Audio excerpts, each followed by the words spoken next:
बिल्कुल, और राज्यपाल भी पहुंच गए हैं। शपथ ग्रहण समारोह शुरू होने वाला है विधिवत तौर पर। अब बस कुछ ही देर का इंतजार। मुझे लगता है मुश्किल से 1-2 मिनट में यह कार्यक्रम शुरू हो जाएगा।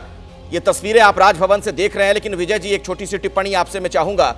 बस में भरकर जो विधायक हमने जाते देखा, हर राज्य में लगभग यही स्थिति सामने आती है। जहां भी फ्लोर टेस्ट होना होता है, ये भारतीय राजनीति की त्रासदी नहीं है। कभी रिजोर्ट में, कभी होटल में इन विधायकों को रखना पड़ता है। ऐसा लगता है इसे कैदी बनाकर रखा जा रहा हो।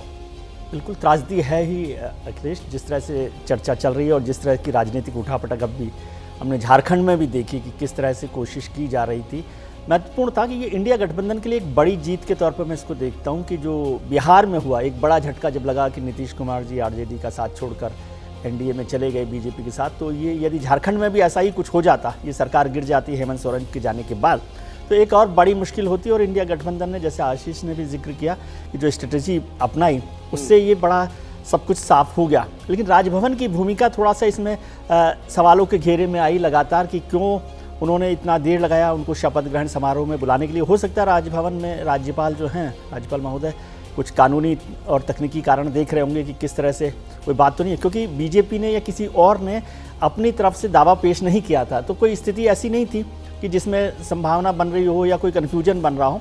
लेकिन राज्यपाल जो है कानूनी सलाह लेते हैं, क्योंकि हर बात में वही सवालों के घेरे में आते हैं। यदि जल्दी कर दिया जाता और कुछ टूट फूट हो जाती, लेकिन उन्होंने कोशिश की। और बसंत सोरेन को भी यदि उप मुख्यमंत्री बनाया जा रहा है तो उसकी वजह यही है कि वो और सीता सोरेन, जो सोरेन परिवार के लोग हैं, वो कुछ नाराज थे। उनको भी एक साथ लाया गया। आलमगीर को उप मुख्यमंत्री बना रहे हैं कांग्रेस की तरफ से, आरजेडी के भोक्ता को बना रहे हैं। शपथ ग्रहण समारोह विजय जी शुरू हो गया, सुनते हैं। संख्या वैधानिक 307 राजभवन, दिनांक 2/2/2024।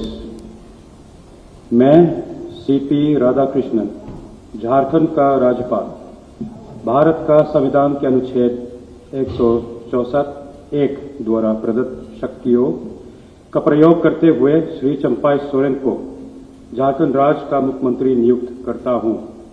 हस्ताक्षरित सीपी राधाकृष्णन, राज्यपाल, झारखंड। ऑर्डर नंबर वायदा 307 GS dated 2nd February 2024.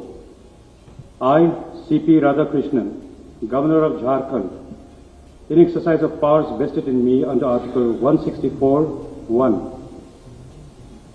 of Constitution of India, appoint Shri Champai Soren as Chief Minister of Jharkhand State. Signed, CP Radhakrishnan, Governor of Jharkhand. मैं माननीय मुख्यमंत्री मनोनीत श्री चंपाई सोरेन जी से अनुरोध करता हूं कि वे शपथ ग्रहण हेतु आमंत्रित हैं।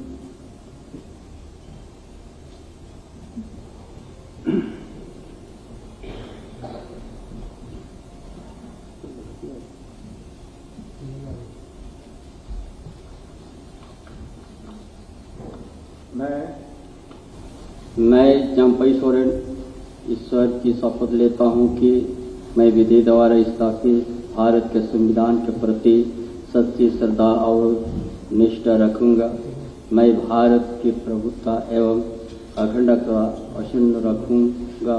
मैं झारखंड राज्य के मुख्यमंत्री के रूप में मैंने कर्तव्य एवं श्रद्धापूर्वक और शुद्ध अंतकरण से निर्वहन करूंगा तथा मैं या पक्षपात, अनुराग या देश के बिना सभी प्रकार के लोगों के प्रति संविधान और विधि के अनुसार न्याय करूंगा।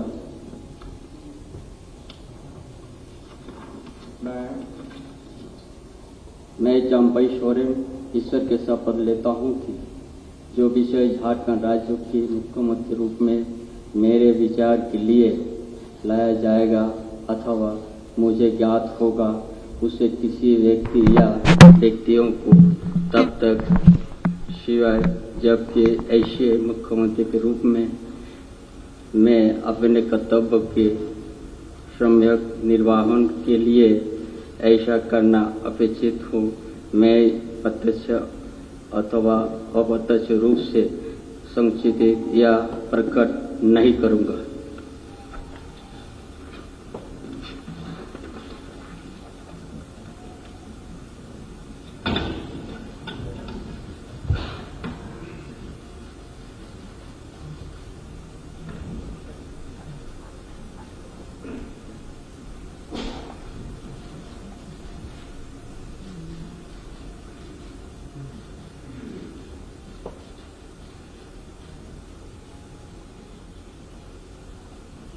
तो झारखंड टाइगर के नाम से मशहूर हैं चंपई सोरेन अब राज्य के नए मुख्यमंत्री नियुक्त कर दिए गए हैं। सूबे के 12वें मुख्यमंत्री चंपई सोरेन। अब यह देखना होगा कि उनके साथ और कौन लोग शपथ लेते हैं, चूंकि खबर यह आई है कि 2 उप मुख्यमंत्री हो सकते हैं। सरकार की जो तस्वीर आने वाले दिनों में नजर आएगी, तो चंपई सोरेन 12वें मुख्यमंत्री के तौर पर नियुक्त कर दिए गए हैं। ये आप देख रहे हैं तस्वीरें। शपथ लेने के बाद वहां पर हस्ताक्षर करते हुए नजर आ रहे हैं चंपई सोरेन। तो एक पुराने नेता, कद्दावर नेता झारखंड मुक्ति मोर्चा के, और जब आंदोलन चल रहा था, झारखंड राज्य की जब मांग होती थी, उस दौरान से ही जुड़े रहे शिबू सोरेन के पुराने साथी हैं। हेमंत सोरेन भी इनकी काफी इज्जत करते हैं और कई मौकों पर टीवी कैमरों के सामने भी देखने को मिला कि हेमंत सोरेन खुद इनके पांव छूते हुए नजर आते थे। और अब सूबे की कमान बागडोर इन्हें सौंप दी गई है, लेकिन क्या इनकी राह आसान होगी, यह देखना बड़ा दिलचस्प होगा। जिस तरीके के हालात हैं, कहीं ये कांटों भरा ताज ना हो, और कब तक मुख्यमंत्री रह पाएंगे, यह भी बड़ा सवाल बना हुआ है। सरायकेला सीट से विधायक और अब सूबे के मुख्यमंत्री के तौर पर नियुक्त कर लिए गए। आप देख रहे हैं तस्वीरों में सीपी राधाकृष्णन भी नजर आ रहे हैं, जो राज्यपाल हैं वहां के। शपथ लेने के बाद चंपई सोरेन झारखंड के 12वें मुख्यमंत्री नियुक्त किए जा चुके हैं। सरकार की तस्वीर क्या होगी, यह बड़ा सवाल अभी भी बना हुआ है। कुछ नए चेहरे भी क्या देखने को मिलेंगे? पहले और अब की तुलना की जाए, राकेश जी, कुछ बदलाव हो सकता है, आपको लगता है?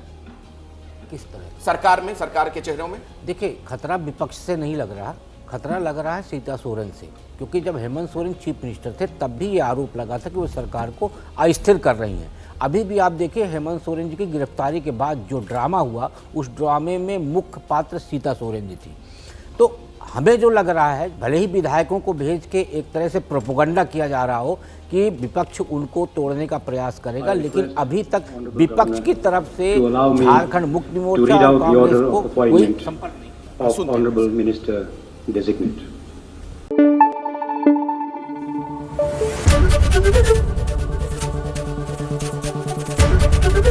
एबीपी न्यूज आपको रखे आगे।